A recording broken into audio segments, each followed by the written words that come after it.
अपने को यहाँ पे बोला ऑल्टरनेट डायरेक्टर क्या होता है। हम पहले बोला था ऑल्टरनेट डायरेक्टर का मतलब हो गया किसी डायरेक्टर के जाने के बाद किसी और को उसकी जगह अपॉइंट करना। ठीक है। हाँ सर। तो ऑल्टरनेट डायरेक्टर इसी का मीनिंग है। अब ऑल्टरनेट डायरेक्टर जनरली कब अपॉइंट करते हैं, जब मेरा जो ओरिजिनल डायरेक्टर है वो 3 महीने से ज्यादा एब्सेंट है फ्रॉम इंडिया, तो हम उसकी जगह किसी और डायरेक्टर को अपॉइंट करते हैं, दैट इज ऑल्टरनेट डायरेक्टर। और ये पावर बोर्ड ऑफ डायरेक्टर को दिया हुआ है, वो भी आर्टिकल में ऑथराइज होना चाहिए, मतलब आर्टिकल में इसका पावर होना चाहिए। तो board of director resolution pass करेगा और ऑल्टरनेट डायरेक्टर अपॉइंट कर लेगा अगर उनको लगता है उनका ओरिजिनल डायरेक्टर 3 महीने से ज्यादा लगातार इंडिया के बाहर है। इंडिपेंडेंट डायरेक्टर की जगह ऑल्टरनेट डायरेक्टर नहीं अपॉइंट कर सकते, मतलब इंडिपेंडेंट का कोई ऑल्टरनेटिव नहीं है। ठीक है। ऑल्टरनेट डायरेक्टर कब तक रहेगा ऑफिस में, जब तक वो दूसरा वाला डायरेक्टर लौट के नहीं आ जाता। ठीक है। हाँ ऑल्टरनेट डायरेक्टर भी अगर ऑफिस वैकेट कर दे अचानक, फिर क्या होगा। सॉरी, उसको ऑफिस वैकेट कब करना पड़ेगा, वही बोला है यहाँ पे, जब वो पुराना वाला लौट आएगा। इसमें कुछ नया नहीं किया ना। ऑल्टरनेट डायरेक्टर क्या नेक्स्ट एरिया में अपने आप रीअपॉइंट हो जाएगा, नहीं, अपने आप रीअपॉइंट नहीं होगा। चलो यहाँ पे बचा जॉनसन एक कंपनी में डायरेक्टर है, processed for a leave of 8 months to France for personal reason. Board of director for meeting appoint Peter for period of 2 months as an alternate director. Company का आर्टिकल में do not confer upon the board of director for any such power. Company के article में ऐसा कोई power नहीं है। तो एक आदमी है जो 8 महीने के लिए इंडिया के बाहर गया फ्रांस, उसकी जगह ऑल्टरनेट अपॉइंट किया 2 महीने के लिए, लेकिन बोर्ड को ऐसा पावर नहीं है। तो यहां पर क्या होगा, बोर्ड ऑफ डायरेक्टर को पहले मीटिंग बुलाना पड़ेगा, जनरल मीटिंग, उसमें आर्टिकल में ये पावर डलवाना पड़ेगा, खुद को ऑथराइज करवाना पड़ेगा, एंड देन वो लोग अपॉइंट कर सकते हैं। लेकिन कभी, जब वो मेरा ओरिजिनल डायरेक्टर 3 महीने से ज्यादा इंडिया के बाहर जा रहे हैं। ठीक है।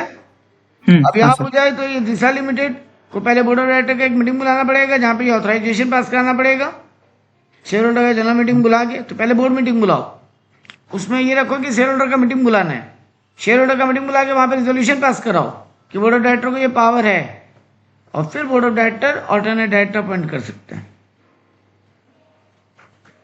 तो बिना यहां पर बिना आर्टिकल के परमिशन के ये अलाउड नहीं होगा।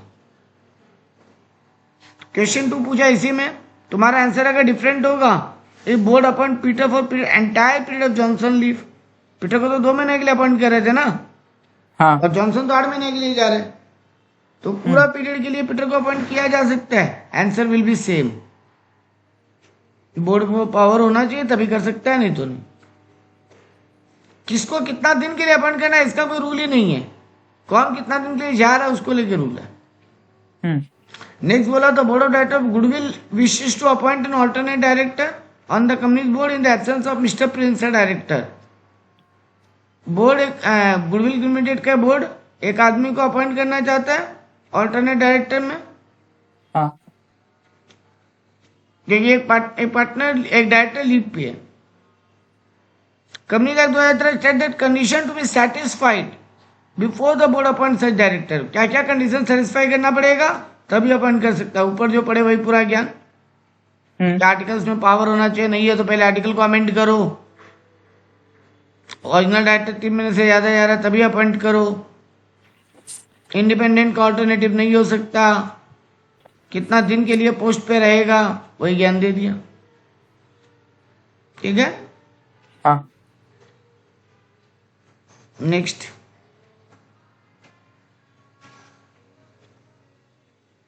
A Limited, a public company, want to appoint alternate director, examine the validity of the act of the company with reference to the provision.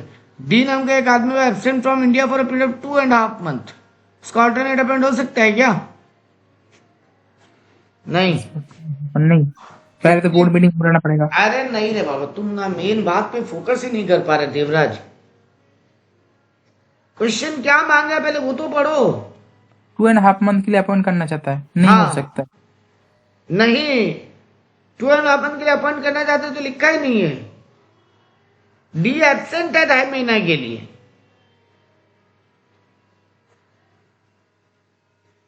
कितना महीने के लिए एब्सेंट होगा तभी ऑल्टरनेट आएगा उसकी जगह, बोलो। 8 हेलो, months. हाँ 8 months. 8 months. देवराज कहाँ तुम्हारा फोकस है भाई, हमको तो समझ ही नहीं आ रहा है बात का। इतना देर से 2 बार ये आंसर पढ़ाए हैं, एब्सेंट होगा 3 महीने से ज्यादा के लिए, वो भी इंडिया छोड़ के जा रहा है तभी ऑल्टरनेट अपॉइंट होगा उसकी जगह। कहाँ प्रॉब्लम हो रहा है भाई? ये 2 आंसर्स में पढ़ाए हैं तुमको, पहले रूल में पढ़ाए हैं बोलते वक्त, उसके बाद ये आंसर में पढ़ाए हैं, उसके बाद एक और केस स्टडी में यही बात बोल के गए हैं। क्या कर रहे हो?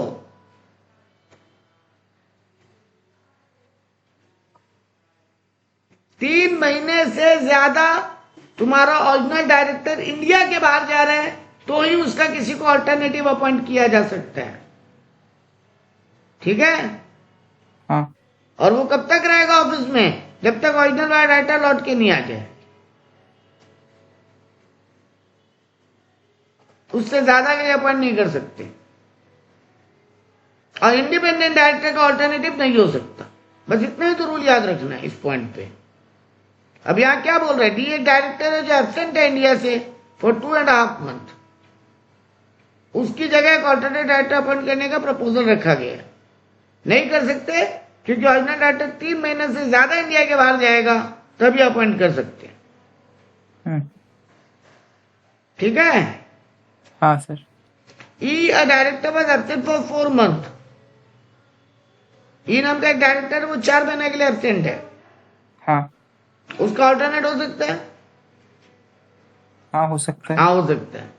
It is propose to appoint F as an alternate director in place of E, हम लोग एफ को रखे ई की जगह।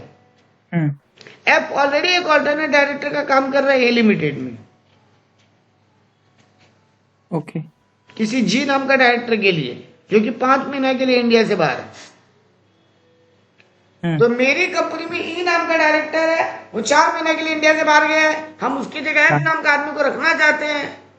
एफ जो कि ऑलरेडी किसी एक कंपनी में ऑल्टरनेटिव का काम कर रहा है जी के बदले में, जो 5 महीने के लिए इंडिया के बाहर गया। तो क्या एक आदमी एक से ज्यादा कंपनी में ऑल्टरनेटिव डायरेक्टर का काम कर सकता है? रूल ये पूछना चाहता है।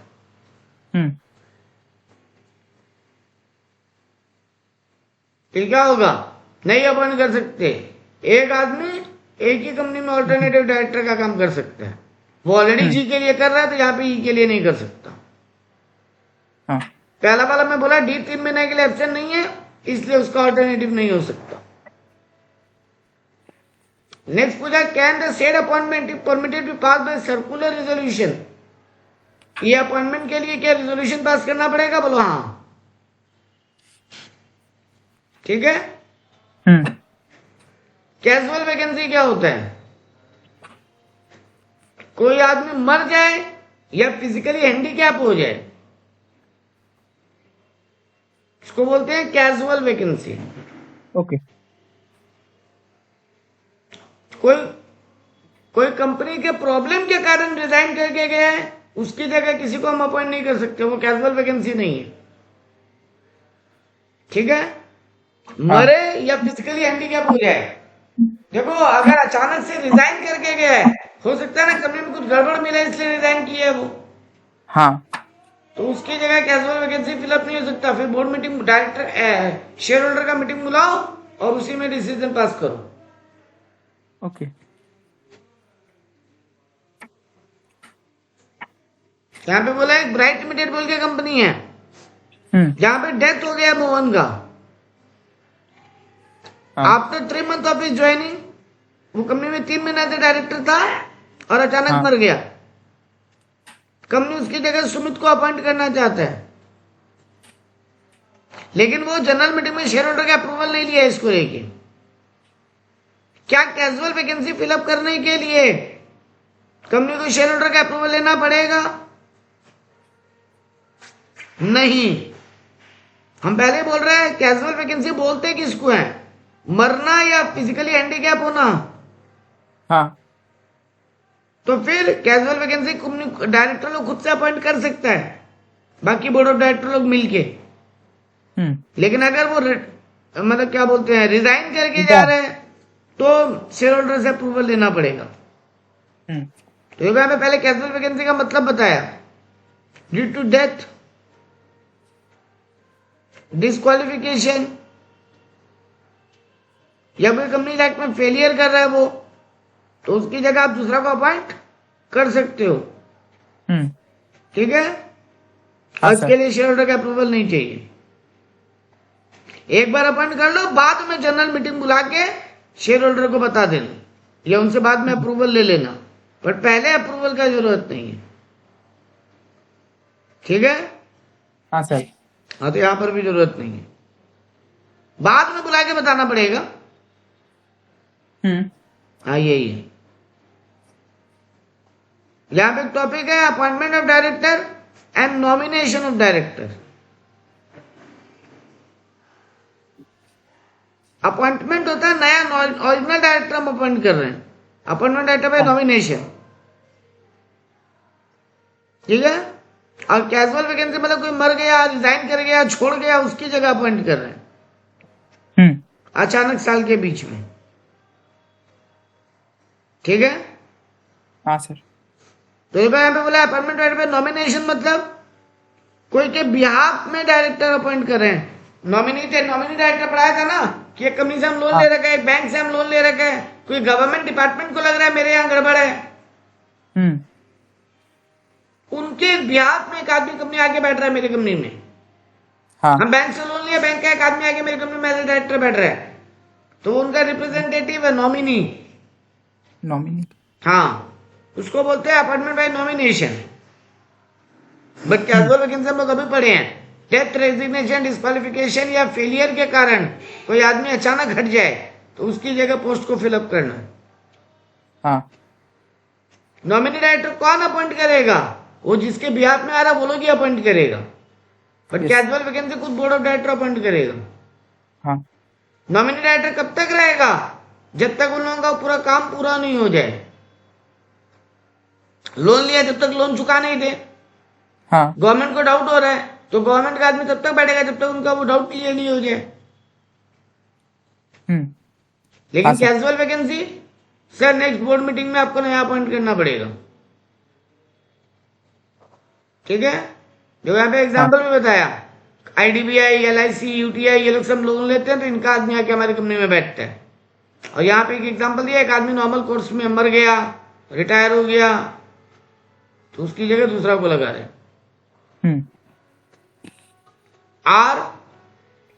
Are system limited is holding 40% of paid up capital in ATC अभी एविएशन लिमिटेड। एक आर नाम का कंपनी है, वो एटीसी नाम का कंपनी में 40% शेयर होल्ड करता है। आर अपॉइंट करना चाहता है अपना एक रिप्रेजेंटेटिव डायरेक्टर एटीसी लिमिटेड में, ताकि उसकी 40% जो उसने कंपनी में पैसा लगा रखा है वो सेफ रहे। हाँ।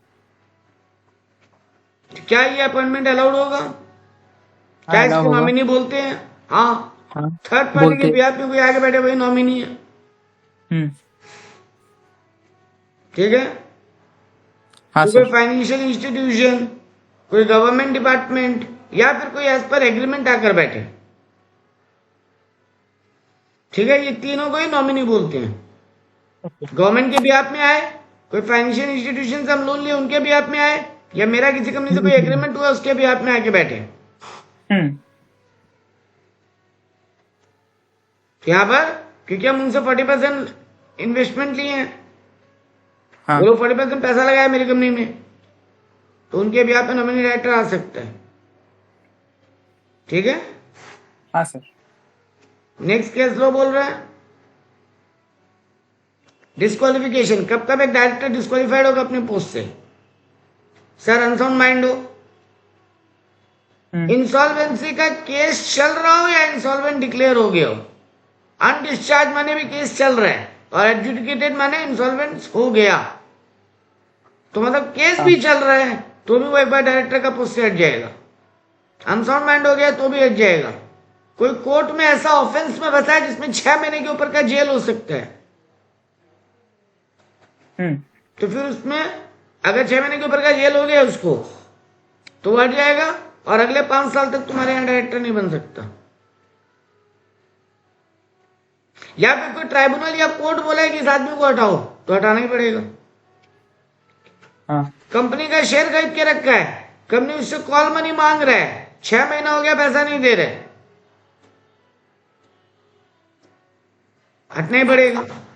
हाँ ऐसा कोई भी ऑफेंस में कन्विक्टेड हुआ है जिसमें 5 साल से बेसी का जेल हो सकता है, ठीक है। हाँ सर। या फिर डी नंबर नहीं लिया, या फिर एक आदमी 15 कंपनी के ऊपर डायरेक्टर नहीं हो सकता, उसका लिमिट क्रॉस हो गया तो डिस्क्वालीफाई हो जाएगा।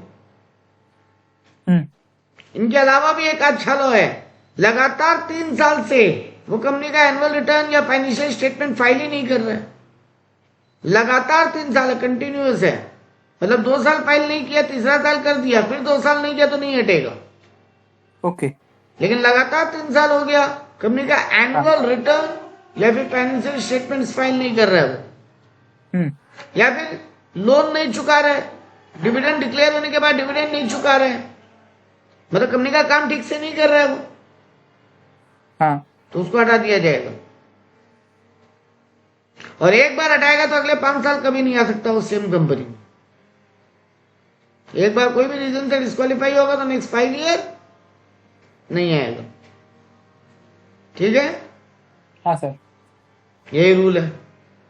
अब यहां पूछा इसी से, मनीष नाम का एक डायरेक्टर है पीक्यूआर लिमिटेड में, defaulted in filing annual accounts and annual return for a continuous period of 3 financial year. Company का एनुअल रिटर्न और उसी को जमा नहीं कर रहा, एनुअल अकाउंट भी जमा नहीं कर रहा, मतलब फाइनेंशियल स्टेटमेंट, हाँ वो भी लगातार 3 साल से।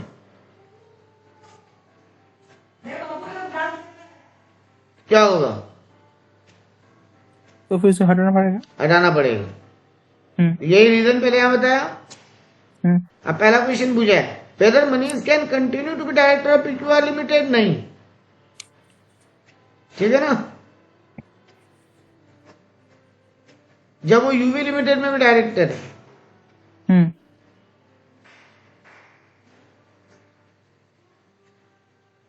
एक मिनट, यहाँ पे किस कंपनी में पहले से डायरेक्टर जहां वो गड़बड़ की है, पीक्यूआर में तो है।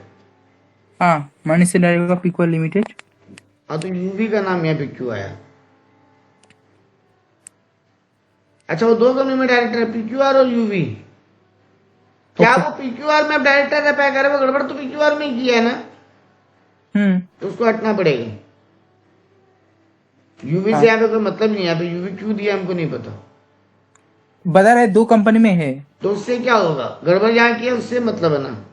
Whether Manish can be reappointed in PQR, तुम एक बार हटा तो 5 साल तक रीअपॉइंट नहीं हो सकता। हाँ और if the defaulting company the private company, तब क्या होगा? प्राइवेट लिमिटेड में भी ये रूल एप्लीकेबल है क्या?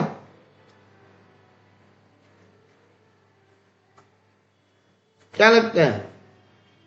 सारी कंपनी पे एप्लीकेबल है सर, कहीं भी ऐसा डिफॉल्ट में फंसेगा तो हटना पड़ेगा, ठीक है। Can not be reappointed, disqualified हो जाएगा, यही ज्ञान।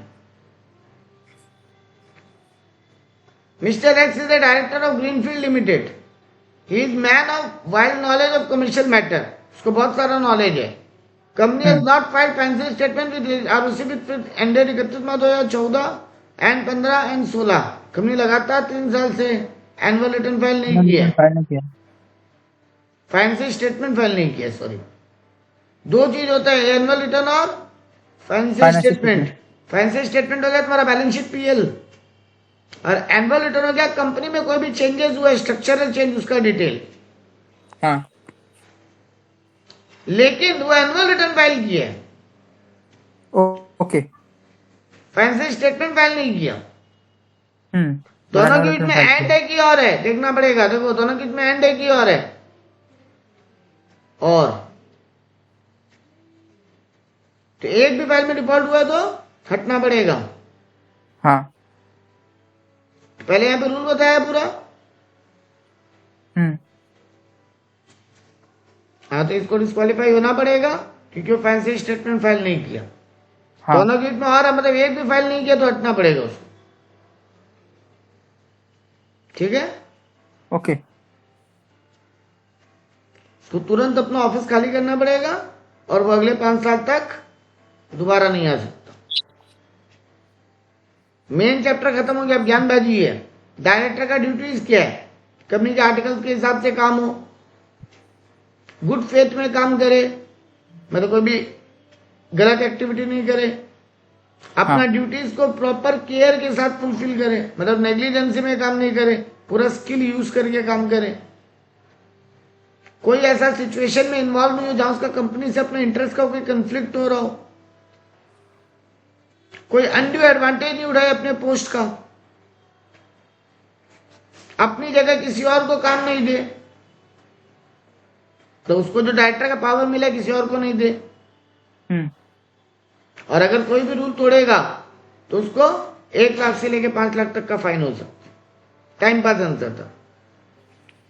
Mister Sunil Goyal, director of excise, want to go to foreign trip. He want to assign his office to the vice president of the company.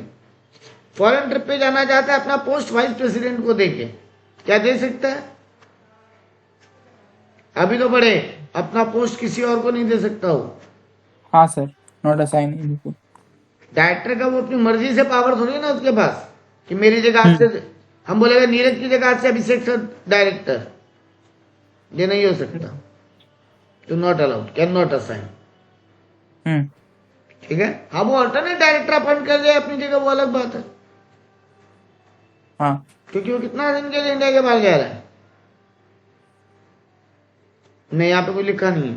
तो अगर वो 3 महीने के ऊपर के लिए जा रहा है तो अपनी जगह अल्टरनेट डायरेक्टर अपॉइंट करवा सकते हैं, लेकिन किसी और को अपना पोस्ट नहीं लेके जा सकते। Rajeev and his wife Surekha are only 2 directors of Rajsur limited. Rajeev went abroad for 2 months. Before going to abroad, he registered a general power of attorney in favor of his son, Ranveer. वो अपना असाइनमेंट देके रणवीर को जा रहा है, वो 2 महीने के लिए इंडिया के बाहर जा रहे हैं। पर अपॉइंट नहीं कर सकता। नहीं कर सकता। 2 महीने 3 महीने से ऊपर हो तो तब कर सकता है। और उस बाद में रणवीर एक एग्रीमेंट साइन कर लिया किसी कंपनी के साथ, तो एग्रीमेंट भी वॉइड हो जाएगा। हाँ, जब उसका पोस्ट ही इनवैलिड है उसके बेटे का, तो उसका बेटे का साइन किया हुआ एग्रीमेंट भी इनवैलिड ही होगा। हाँ। Vacation of office director during the various company, कब अपना ऑफिस तुम खाली कर सकते हैं? क्या रूल है इसको लेके? तुम अपना पोस्ट छोड़ना चाहते हैं, रिजाइन। हाँ, पहला बात बोला, अगर वो डिस्क्वालीफाई हो जाए कोई भी ऊपर वाले रीजन से, तो अपनी अभी पोस्ट छोड़ना पड़ेगा उसको। हाँ।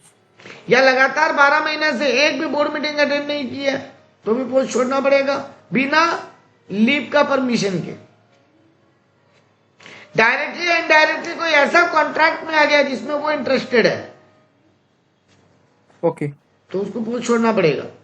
मेरा कंपनी तेरी कंपनी से डील कर रहा है, हाँ, और हम तेरी कंपनी में एक और डायरेक्टर है पहले से, तो भाई यहाँ तो इंटरेस्टेड आ गया ना, interested party. Court tribunal disqualify करे तो हटना पड़ेगा। ऊपर वाला ज्ञान, मॉरल केस में फंस जाए, ये बहुत इंपॉर्टेंट है। हम रास्ते में लड़की को छेड़ दिया, मॉरल टर्पिट्यूड का केस है वो, और इस केस में हमको 6 महीने के ऊपर का जेल हो सकता है, तो हमको अपना पोस्ट छोड़ना पड़ेगा।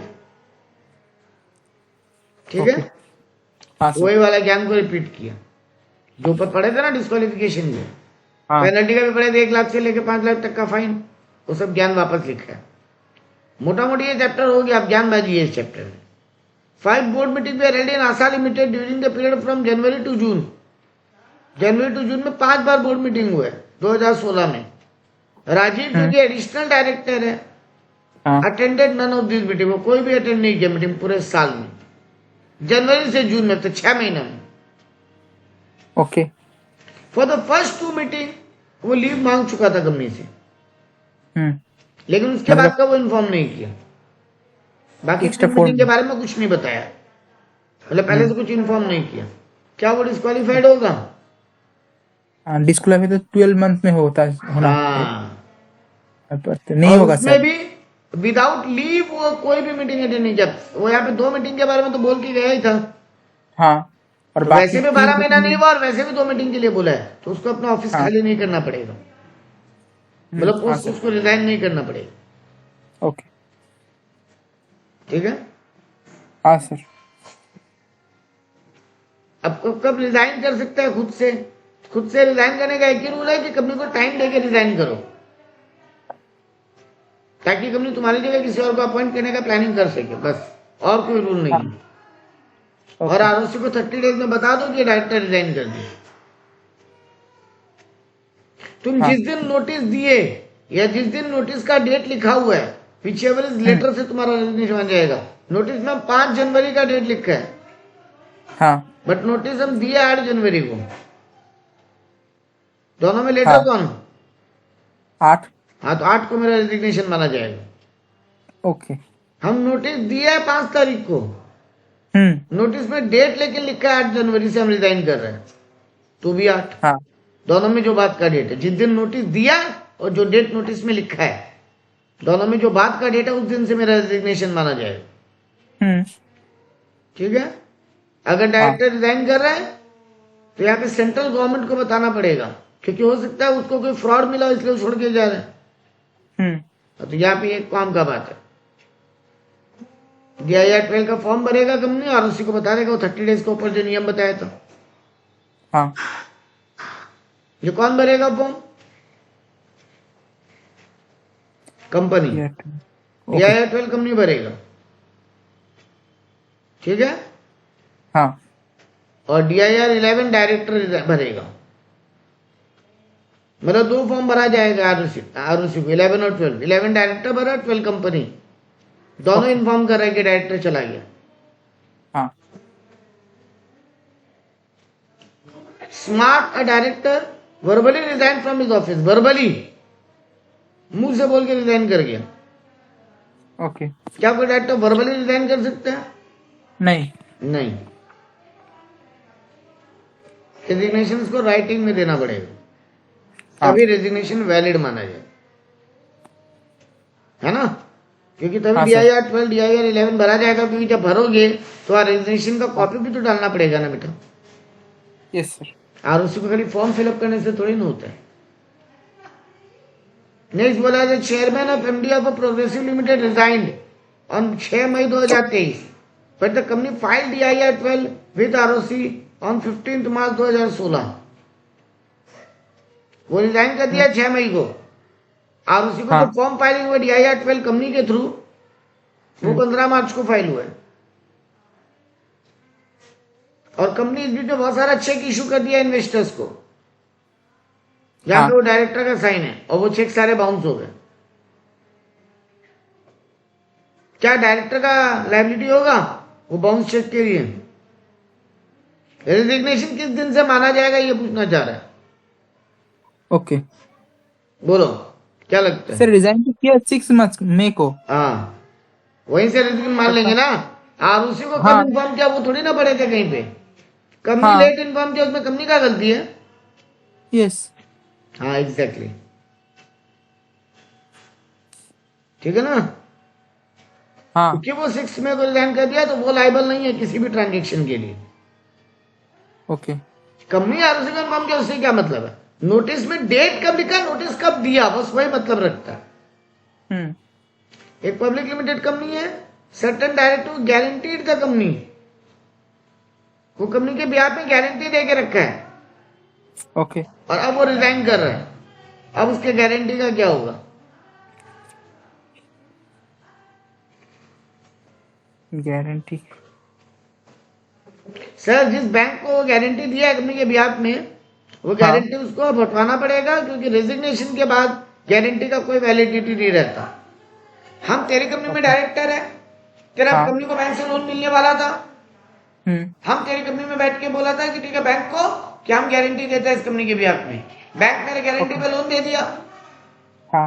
अब हम बोल रहे हम हट रहे हैं, तो गारंटी भी तो हटेगा। यस। हाँ, तो जिस दिन हम नोटिस दिया है, जिस दिन नोटिस में डेट लिखा है, उस दिन से मेरा रेजिग्नेशन हो जाएगा। और जैसे ही रेजिग्नेशन हो जाएगा उसके बाद हम किसी ट्रांजेक्शन के लिए कोई लायबिलिटी नहीं है मेरा।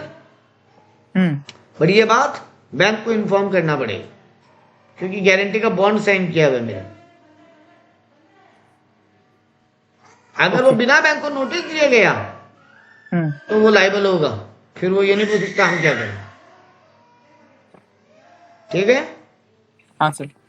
फिर वही रेजिग्नेशन का है। पारस नाम का एक डायरेक्टर है, रिजाइन कर दिया from the office of director, और वो रेजिग्नेशन का कॉपी कंपनी को भेज दिया इन हाँ टाइम, लेकिन कंपनी नहीं फाइल किया आरओसी को। सेम ऊपर वाला केस, हाँ आरओसी को इन्फॉर्म नहीं किया, उसमें डायरेक्टर का कोई गलती नहीं है। नहीं ठीक है। हाँ सर। नेक्स्ट केस, फिर कैलाश एक डायरेक्टर है, वो रेजिग्नेशन का कॉपी कंपनी को भेजा हाँ 10 दिसंबर 2019 को, ओके जो कंपनी को मिला 15 दिसंबर 2019 को। हाँ बताओ उसमें किस डेट से रेजिग्नेशन माना जाए? 15 मिलने से मतलब है? नहीं, एक सेकंड से उसने दिया 10 तारीख को, हाँ, और नोटिस में डेट भी 10 तारीख का लिखा हुआ है। उसने तो 10 कब तारीख को दिया होगा। और कौन सा डेट लिखा हुआ है वो मैटर करता है। हाँ तो 10 तारीख ही होगा। हाँ, तो देखो पूरा पहले रूल वापस कॉपी किया, हाँ और यहाँ क्या बोला उसका रेजिग्नेशन। एक मिनट, 15, अच्छा अपना गलती हुआ, जिस दिन नोटिस मिला, दिया नहीं मिला, या फिर नोटिस में हाँ जो डेट मेंशन है विच एवर इज लेटर, 15 से वैलिड माना जाए। हाँ ठीक है। Okay okay okay. और यहाँ 2 क्वेश्चन और साथ में क्या पूछे कि आरओसी को इन्फॉर्म कब कब करना पड़ेगा, तो दोनों इन्फॉर्म करेगा। हाँ DIR 11 में डायरेक्टर और DIR 12 में कंपनी, कंपनी। और दोनों के लिए टाइम पीरियड कितना है? 30 डेज। ठीक है। हाँ सर। रिमूवल ऑफ डायरेक्टर, क्या कंपनी लात मार के निकाल सकता है डायरेक्टर को? हाँ निकाल सकते हैं। हाँ, लेकिन स्मॉल शेयर होल्डर डायरेक्टर को नहीं निकाल सकता ऐसे, ओके बाकी को निकाल सकता है। तो ठीक है। डायरेक्टर को रिमूव करने का सिंपल तरीका, ओआर पास करो, डायरेक्टर को हटाओ। हाँ लेकिन जो डायरेक्टर कोर्ट के थ्रू अपॉइंट हुए हैं, या जो डायरेक्टर किसी का रिप्रेजेंटेटिव है, कोई बैंक फाइनेंशियल इंस्टीट्यूशन का, उनको रिमूव हाँ नहीं कर सकता कंपनी। स्मॉल शेयर डायरेक्टर को रिमूव कर सकता है, नहीं कर- सिर्फ 3 लोगों को नहीं कर सकता। फाइनेंशियल इंस्टीट्यूशन का रिप्रेजेंटेटिव, ठीक है, किसी गवर्नमेंट डिपार्टमेंट का रिप्रेजेंटेटिव, या ट्राइब्यूनल हाँ जिसको अपॉइंट किए, उनको छोड़ के तो स्मॉल किसी को भी रिमूव कर सकता है। सर स्मॉल शेयर होल्डर को निकाल सकते हैं। हाँ बिल्कुल, वो नॉर्मल तुम्हारे शेयर होल्डर का तो रिप्रेजेंटेटिव है ना, बाहर वालों का थोड़ी ना है। Okay okay okay. दूसरा रखोगे तुम SHD, उसको हटाओ। एक डायरेक्टर होना चाहिए जो स्मॉल शेयर होल्डर का रिप्रेजेंटेटिव है, तुम किसी और को रख लेना, उसको हटा दो, तो तुम्हारा ही अपॉइंट किया आदमी है ना। हाँ हाँ ओके ओके बाहर वालों को तुम नहीं हटाने का पावर रखते। ठीक है। ठीक है ना। सेम क्वेश्चन फिर कुछ RST कम्युनिकेशन इतना पेड अप कैपिटल है, ये सब ज्ञान दिया है। हाँ यहाँ पे मेन काम का लाइन कहाँ से है? 25 अगस्त 15 meeting company annual general meeting में आया डायरेक्टर को रिमूव करने के लिए। हाँ तो यहाँ पे बोला क्या कंपनी हटा सकता है कि नहीं? तो देखो वही बात बताया कि ट्राइब्यूनल वाला को, कोई प्रोपोर्शनल रिप्रेजेंटेटिव वाला को, या फाइनेंशियल हाँ इंस्टीट्यूशन का रिप्रेजेंटेटिव वाला को नहीं हटा सकते। ठीक है ना। उनके हाँ अलावा किसी को हटाना है तो OR पास करो और हटा दो। हाँ, एक और इंडिपेंडेंट डायरेक्टर को SR पास करके हटाओगे, ये भी एक रूल ऊपर नहीं लिखा था, अब लिखा है। तुमको लग रहा है ये इंडिपेंडेंट डायरेक्टर ना बदमाशी कर रहा है कंपनी में आगे, ठीक है, ओके तो उसको अगर हटाना तो SR पास करना पड़ेगा। ठीक है ठीक है, सर। बाद बाकी को हाँ तुम हटा सकते। वही ज्ञान दिया, नोटिस दो, डायरेक्टर को अपॉर्चुनिटी देना बात करने का, वो अपना बात रखेगा मीटिंग में, एंड फिर वोटिंग होगा, OR या SR पास होगा। OR कब? नॉर्मल डायरेक्टर के लिए। SR कब? इंडिपेंडेंट डायरेक्टर के लिए। और बाकी कोर्ट या किसी का रिप्रेजेंटेटिव को नहीं हटा सकते। ठीक है, हाँ यही ज्ञान है। ये लंबा पेपर, कितना लंबा आंसर लिखा है। Lezender's director Global Travel Limited is unlisted public company, was removed from the office of director। एक अनलिस्टेड हाँ पब्लिक कंपनी है, उसका एक डायरेक्टर को पोस्ट से हटाया गया। तो जब अपने ऊपर रूल पड़े तो वो लिस्टेड के लिए था कि अनलिस्टेड के लिए? सर सबके लिए था। सबके लिए। ये बात यहाँ पे बोल। अच्छा, अब उसकी जगह करें क्या? सर उसकी जगह आपको वैकेंसी तुरंत फिल करना पड़ेगा। हाँ ऑब्वियस बात है, ये ज्ञान यहाँ दिए। हाँ, जिसको हटाया उसको दोबारा रिअपॉइंट नहीं कर सकते। अरे ऑब्वियस बात है, हाँ, तो हटाया क्यों? हम तुम्ही को हटाए, तुम्ही को दोबारा ले आए, क्या बदमाशी कर रहे थे। आखिरी दो आंसर, डायरेक्टर लोग का और की मैनेजर पर्सन का रजिस्टर मेंटेन करना पड़ता है। हाँ, हाँ दोनों का सेपरेट रजिस्टर मेंटेन होता है, ठीक है ना। और उसका एक कॉपी हर बार आरओसी को फाइल होता है 30 डेज, जब हाँ जब तुम उसको अपडेट करोगे, जब जब नया डायरेक्टर अपॉइंट किए, नया की मैनेजर अपॉइंट किए, उस रजिस्टर में उसका नाम भी आएगा। हाँ और आरओसी को उसका इन्फॉर्म करना पड़ेगा 30 डेज में, DIR 12 भर के। ओके। मेंबर लोग को राइट है ये रजिस्टर को चेक करने का, फ्री ऑफ कॉस्ट। जिस दिन मेंबर बोलेगा हमको चेक करना, उसके 30 डेज में उसको चेक करने का राइट है। हाँ, अगर वो लोग जीरोक्स कॉपी मांगे तो तुम उससे चार्ज कर सकते हो 10 रुपए पर कॉपी, उससे ज्यादा नहीं। ठीक है, ओके। हो गया मोटा मोटा। हाँ Kapil is the branch head of limited company. Company propose to elevate Kapil to the board. Company branch head है कपिल का। कपिल एक ब्रांच हेड है तुम्हारी कंपनी में। अब तुम उसको बोर्ड ऑफ डायरेक्टर में लाना चाहते हैं, तो स्टेप्स बताओ। हाँ पहला चेक करना पड़ेगा कपिल डिस्क्वालिफाइड तो नहीं है ना, उसको डीन नंबर लेना पड़ेगा। फिर डीन नंबर लेने हाँ। के बाद वो वोटिंग में DIR आएगा, 8 उसके लिए वोट हाँ। होगा। अब अपॉइंटमेंट वोटिंग के बाद अगर कंपनी उसको शेयर होल्डर के थ्रू वोट करके ला रहा है तब तो नॉर्मल डायरेक्टर हो गया वो, और नहीं तो उसको एक बार एडिशनल डायरेक्टर में लाओ, बाद में उसको रेगुलर डायरेक्टर एडिशनल बना लो। डायरेक्टर। कपिल मैक्सिमम 5 साल के लिए, वो भी 2 टर्म के लिए डायरेक्टर बन पाएगा। हाँ कपिल को कंसेंट लेटर देना पड़ेगा कि वो डायरेक्टर बनने को तैयार है, वरना पता चला तुम उसको फ्रॉड फ्री डायरेक्टर बना रहे थे, उसको पता ही नहीं था। तो हाँ। उसको एक DIR 2 फाइल करना पड़ेगा कि वो डायरेक्टर बनने को तैयार है। जब वो हाँ कर देगा तो कंपनी आरओसी को इन्फॉर्म कर देगा 30 डेज में DIR 12 फाइल करके, ओके। और अपने उसके रजिस्टर में नाम डाल देगा, वो डायरेक्टर रजिस्टर हो गया।